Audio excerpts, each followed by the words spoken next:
Sa wakas, nakulayan na rin ang aming yearly family outing. Yung sa inyo ba, nakulayan nyo na? Ang ganda at syala ang nakuha naming resort.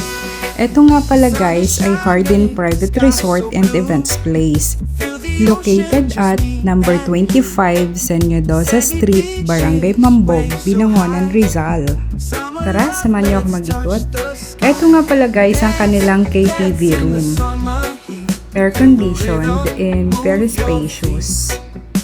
Kaya perfect sa mga ayaw mainitan at nagre-relax habang nagchichikahan.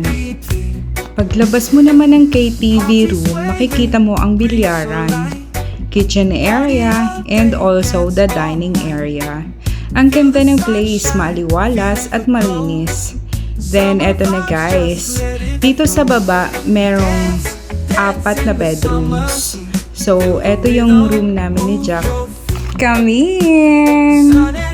So guys, since dalawa lang kami ni Jack, dito kami sa couple room.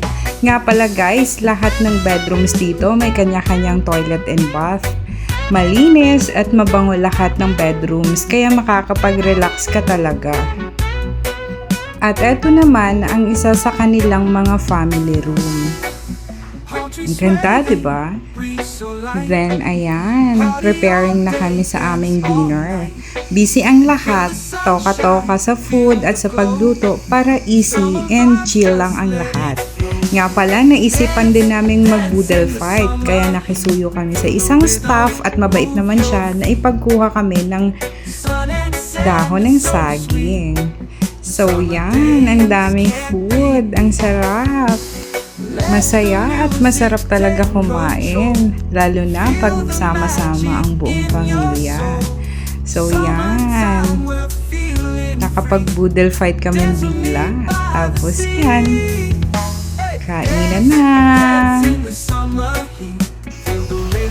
Then ayan, after dinner, it's swimming time. Syempre, hindi mawawala ang bilyaran.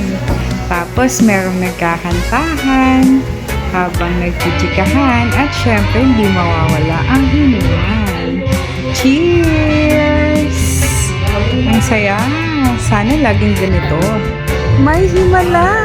Ayan, kumanta si Kuya To. Tuwang-tuwa si Ate Bio. Good morning! So it's breakfast time. Sinulit na nga pala namin guys ang time dahil 12 noon ang checkout namin dito. Eto naman ang pangmalakasan naming drone shot. But in real life, wala talaga kaming drone na gamit dyan.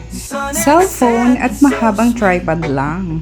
O, diba? Ang galing. Basta maparaan, kayang-kayang pagandahin yan. It's lunchtime! So, birthday nga din pala ni Tenten, kaya ayan, kinantahan namin siya. Kaso, ang lulungkot ng mga singers. Happy birthday, Ten! Mabuhay ka hanggat gusto mo. Kainan na! Thank you, Lord, and thank you, Mama Mary, sa isang masayang bonding at sa magandang panahon na ibinigay niyo po sa amin. Sobrang nag-enjoy po talaga ang lahat. Uwian na! Thank you guys for watching and see you on our next vlog. Mwah!